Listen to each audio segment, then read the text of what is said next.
আয়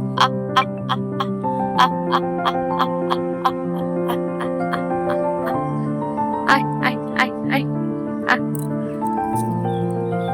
আহ আহ আহ আহ আহ আহ আয় আয় আয় আয় আয় আহ আহ আহ আহ আয় আয় আহ আহ আহ আহ আহ আহ আহ আহ আহ।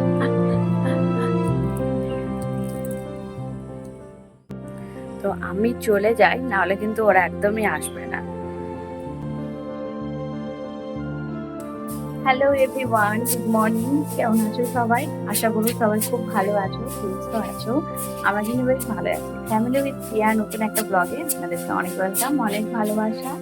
তো আজ হচ্ছে শুক্রবার, আর আজকে আমি কিন্তু ভোর 5টার সময় উঠে গেছি। কারণটা হচ্ছে এই যে তোমাদের দাদা ভাই এখন ঘর ঝাড়ছে। তো আমি তো আজকে সকাল 5টায় উঠে গেছি, কারণ আজকে ভেবেছি ঘরটা ঝেড়ে নেবো। তো 5টার সময় উঠে দেখো এখানে আমি সমস্ত জিনিসপত্র আগের থেকেই বের করে নিয়েছি, যখন তোমাদের দাদা ভাই আর বাবু ঘুমাচ্ছিল। তো এখন ওগুলো একটু রোদের মধ্যে রেখে দিয়েছি, ঘরটা ঝাড়া হয়ে গেলে এক এক করে সব গুছিয়ে রাখবো। ঘুম থেকে উঠে একবার স্নান করে নিয়েছিলাম, তাই বাসি জামা কাপড়গুলো কেচেও ধুয়ে মেলে দিয়েছি। বিভানকে খাবার খাওয়ানোর পর পাঠিয়ে দিয়েছিলাম একটু স্কুলে। আমাদের কাছে এখন অনেকক্ষণই টাইম আছে, তাই তোমাদের দাদা ভাই এখানে কিন্তু ঝাড়াঝুড়িটা শুরু করে দিয়েছে। সকালে ওঠার পরে যেহেতু আমি ঘরটাকে আগের থেকে সব জিনিসপত্র বাইরে বের করে দিয়েছিলাম, যার কারণে ওর ঝাড়তেও সুবিধা হয়েছিল। তারপরে আমি ভিজিয়ে দিয়েছিলাম ঘরের সমস্ত পর্দাগুলো আর কিছু জামা কাপড়, যেগুলো একটু পরেই আমি ধুয়ে নেব। স্কার্ফ, হ্যাঁ গামছাটা বাঁধো, কারণ হাত করছো। তোমাদের দাদা ভাই কোনো মতে কোনো কিছু মুখের মধ্যে বাঁধতে চাইছিল না, আর ওর রয়েছে একটুখানি ডাস্ট অ্যালার্জি। আমি বারবার বলছি মুখে বাঁধো, অনেক বলার পরে কিন্তু ওকে মুখে বাঁধাতে পেরেছি, তাও আবার একটা গামছা। তারপরে দেখছি যে এই শোকেসের এই জায়গাগুলো না প্রচণ্ড নোংরা হয়েছে। তারপরে দেখলাম যে এগুলো একটা নাট দিয়ে আটকানো আছে, যেগুলো আমি সহজে খুলে নিতে পারবো। তো ওটাই এখন খোলার চেষ্টা করছি, ভেবেছি এগুলো খুলে পরে ভালো করে ধুয়ে দেব। তাহলে যেটুকু নোংরা রয়েছে সেই নোংরাগুলো কিন্তু অতি সহজে পরিষ্কার হয়ে যাবে। দাঁড়াও, এক হাতে তো আর খোলা যাচ্ছে না, ফোনটা অফ করে আমি খুলে নিই। ঘরের টুকটাক যেসব কাজগুলো ছিল ওগুলো তো সব গুছিয়ে নিয়েছি। চলে এলাম একবারে দুতলা ছাদের ওপর। ভেবেছি আজকে দুতলা চাঁদেরটাও একটু ঝেড়ে নেব। তাই বাড়ির সিঁড়ি, তারপরে গেটের মধ্যে না আমাদের কেমন কি বলে ওগুলো উই পোকা লেগে গেছিলো। তো ওগুলো একটা ঝাঁটার মাধ্যমে আমি কিন্তু উই পোকাগুলো তুলছিলাম, যার কারণে ঝাঁটাটাকে আমি এরকম উল্টোভাবে ধরেছিলাম। তো উঠতেই চাইছিল না, তারপরে কোনো রকমভাবে উঠিয়ে পুরো একদম সিঁড়িটা এখন ঝাড় দিয়ে দেবো। আর তোমরা বললে বিশ্বাস করবে না কি পরিমাণে যে ধুলো বেরোলো, কি বলবো। অনেক দিন ধরেই তো ভাবছিলাম ঘরটা ঝাড়বো, আর নিচেরগুলো যদি বা সিঁড়ি পরিষ্কার করা হয়, কিন্তু ওপরের সিঁড়িগুলো না খুব একটা পরিষ্কার করা হয় না। ওপরের বলতে একবারে কিন্তু দুতলার উপরের কথা বলছি। তা এখন ওগুলো ঝেড়ে ঝুড়ে নিচ্ছিলাম, আর তোমাদের দাদা ভাই নিচটাই পরিষ্কার করে নিচ্ছে, যেমন খাটের তল বলো বা শোকেসের পেছন টেছন এইগুলো। আসলে কি বলো তো, ভিডিওর মাধ্যমে তো সমস্ত কাজগুলো দেখানো সম্ভব নয়। যতটুকু আমার ধারে সম্ভব হয়েছে সেই কাজগুলোই তোমাদের সঙ্গে শেয়ার করছি। আর তাছাড়া আরেকটা কথা কি বলো তো, এই ঘরটা ঝাড়াঝুড়ি করলে না সেমনিভাবে না আর ভিডিও টিডিও করা হয় না, যার কারণে অল্পই ভিডিও করে ক্লিপস নিয়ে নিয়েছিলাম কিছু কিছু। কারণ পুরো ওপরের রুম, তারপরে পুরো ওপরে ছাদ টাদ সবই তো আমার পরিষ্কার করতে হবে, যার কারণে কিন্তু আমাদের অনেকটাই সময় লাগবে। তাছাড়া তো মাঝের মধ্যে বিভানকে খাওয়ানোর একটা ব্যাপার রয়েছে।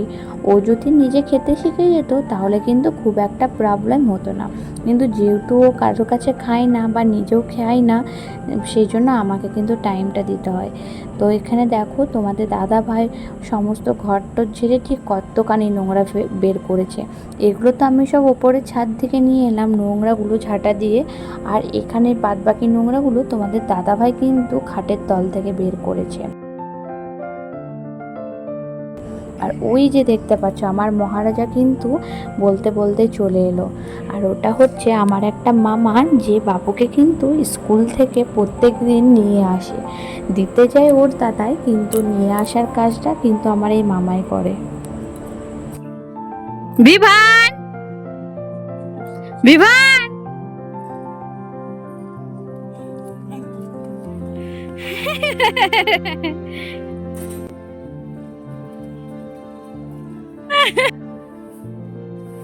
ধরো, ছাড়ো ছাড়ো, এখন ধরো তারপর করবে। নামো নিচে নামো, ধরো দুটো গ্লাসই ধরো, একটু ওল্টার করো, লেবুর রস দিয়ে আসে, লেবুর রস দিয়ে করো। তো অনেকটা গুছিয়ে নিয়েছি, এখন দুজনের জন্য একটু শরবত নিয়ে চলে এলাম, একটু পর মুড়ি খাবো। সকালে উঠেছি তো, আর সকালে খাবারটা খেয়েছি। এখন মোটামুটি তোমাদেরকে একবার দেখি কত দূর কি হলো। মোটামুটি দেখো, এগুলো তোমাদের দাদাভাই সব মোছামুছি কিন্তু করে দিয়েছে। আর আমিও কিন্তু দেখবে আমি ততক্ষণে কি করছিলাম, 5টার সময় উঠে পড়ে সবার ফার্স্টে আমি ওই পর্দা, এখানে যে কার্টেনগুলো থাকে সেগুলো ভিজিয়ে দিয়েছিলাম। এই দেখো কাঁচা হয়ে গেছে, সমস্ত মোটামুটি কমপ্লিট। ঘরগুলো দেখো সব ঝেড়ে নিয়েছে, ঝুলটুল সব ঝাড়া হয়ে গেছে, ঘর মোছা বাকি, আর এগুলো করতে এখনো বাকি। হ্যাঁ, কলিংটা আছে তো। এদিকে চলে এসেছি ছাদে, আর আজকে না রোদটাও বেশ কড়া দিয়েছে। আর আরেকটা কথা কি বলো তো, এই ঘরটোর ঝাড়ার দিনে যদি রোদ টোদ না দেয় না, ভালো লাগে না। সারা বছর তো আর জিনিসগুলো বাইরে বের করে ঝাড়া সম্ভব হয় না, যার কারণে এই যে দুর্গাপুজোর আগে কিন্তু আমরা বেশ সুন্দর করে ঘরটা ঝাড়ি। আর রোদ যদি দেয় তাহলে সমস্ত জিনিসপত্র কিন্তু রোদে দিয়ে দিই। আর রোদ দিয়ে দেওয়ার মজাই আলাদা, জানো তো। যাই বলো, সমস্ত নোংরা যে সকল ছোটো ছোটো আরশোলা টারশোলা থাকে সেগুলো কিন্তু খুব সহজে চলে যায়। আর সারা বছরের সব জিনিসপত্র ঘরের মধ্যে শোকেসের কোনায়, আলমারির কোনায় থাকে, যার কারণে কেমন কেমন যেন একটা গুমোট ভাব হয়ে যায়। তো এখানে আমি পর্দাগুলো অনেকক্ষণ আগে কেচে নিয়েছিলাম, কিন্তু আর মেলার সময় হয়নি। দেখলাম যে ভালো রোদ দিয়েছে, তাই পর্দাগুলো এখন মেলে দিচ্ছি।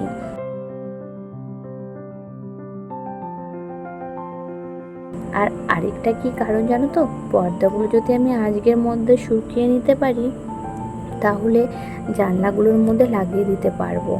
কারণ সকালে না ঘুম থেকে উঠতে ওই যে সূর্যের আলোটা এত মুখে লাগে, মানে ভালো লাগে না, যার কারণে ভেবেছি আজকের পর্দাগুলো কেচে ধুয়ে একবারে মেলে শুকিয়ে নেবো, প্লাস লাগিয়ে নেবো। পরে না হয় ভালো করে লাগাবো, আজকে যেমন পারবো সেমনিভাবেই লাগিয়ে নেবো। সমস্ত জিনিসপত্র বাইরে বের করার পর দেখি আমার যে ফুলদানিটা যেটা নতুন কিনেছি, ওটাকে যদি বেশিক্ষণ রোদে রাখা যায় তাহলে কিন্তু আমার কালারটা নষ্ট হয়ে যাবে, যার কারণে কিছুক্ষণ পরেই কিন্তু আমি ওই ফ্লাওয়ার ভাসটা ঘরের মধ্যে করে দিয়েছিলাম।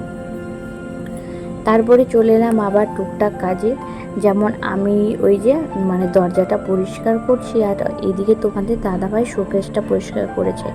শোকেসে যেখানে চিরুন টিরুন রাখে ওই জায়গাগুলোতে আমি খুলে আগে সার্ফ জলে ভিজতে দিয়ে দিয়েছি, একটু পরে পরিষ্কার করে নেবো। আর এইদিকে আমাদের বাবুও চলে এসছে, অনেকক্ষণ পর্যন্তই নিচে ছিল, কিন্তু যেই দেখছে ওর বাবা মা দুজনে কাজকর্ম করছে, তাই ও আমাদেরকে একটু হাত লাগাবার জন্য চলে এসেছিলো। বিভানকে একটা কলা খাওয়ালাম আর একটা ডিম সেদ্ধ খাওয়ালাম। তারপর না আমাদেরও খুব খিদে পেয়ে গেছে, জানো তো। সেই শরবত খেয়েছি, আর তো কিছু খাওয়া হয়নি।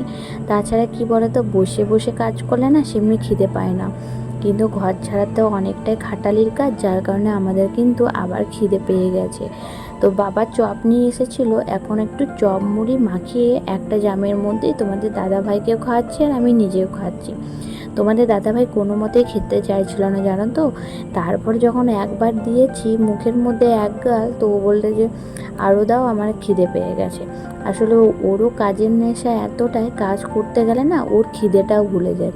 আমি কিন্তু সেরকম একদমই নয়, আমি কিন্তু কাজের মাধ্যমে টুকটাক কিন্তু খাবার খেতেই থাকি। দেখো যেমন ওকেও দিচ্ছি, আমি কিন্তু নিজেও খাচ্ছি।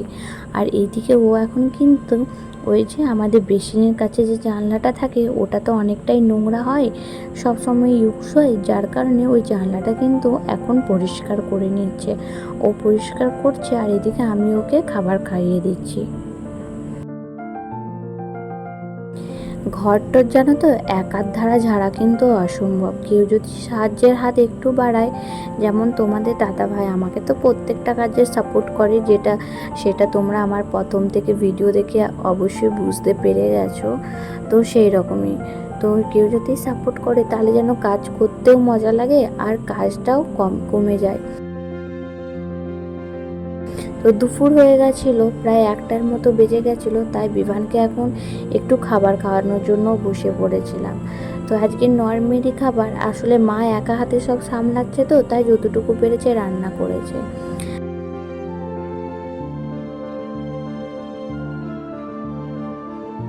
তো আমি এদিকে খাবার খাওয়ানোর পর এসে দেখি তোমাদের দাদাভাই কিন্তু পুরো রুমটাকে পুরো সেট করে দিয়েছে, যেমন ঘরটর মুছে টুছিয়ে একদম বিছানা তোষক পেতে একদম রেডি করে দিয়েছে। আর ঘর ঝাড়ার টাইমে সকাল দিক করে আমি কিন্তু তোষকটাও রোদে দিয়ে দিয়েছিলাম, যার কারণে তোষকটাও কিন্তু ভালোভাবে গরম হয়ে গেছে। কুলারটাও পরিষ্কার করেছে, বেসিনটাও পরিষ্কার করেছে, বলতে পারো ঘর ঝাড়ার বেশিরভাগটাই কিন্তু ওই করেছে। আমি তো শুধুমাত্র গুছিয়ে গুছিয়ে জিনিসগুলো রেখেছি। তো হাঁপিয়ে গেছি পুরো, জানো। তো এখন 3:10 মতো বাজে।